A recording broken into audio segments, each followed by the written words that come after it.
do'st bo'ladimi, yaqin inson bo'ladimi, sinfdosh bo'ladimi, farqi yo'q. Shu mani hayotimda bor insonlarni juda ko'pidan men lat yeganman.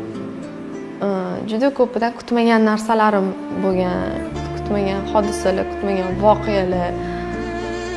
Borgan sari inson в итоге o'zi qolar ekan. Shu narsani bildim o'zim uchun. Yig'lab ketdi. Xuddi chetdan ko'rgan odam hozir shunchalik qiynalgan qizmi deydi-da. Emas. Просто hayot ozgina qiyinroq narsa ekan. Shuni katta bo'lgan sari tushunyapman. Hozir ham nimaga yig'layotganimni o'zim bilmayman.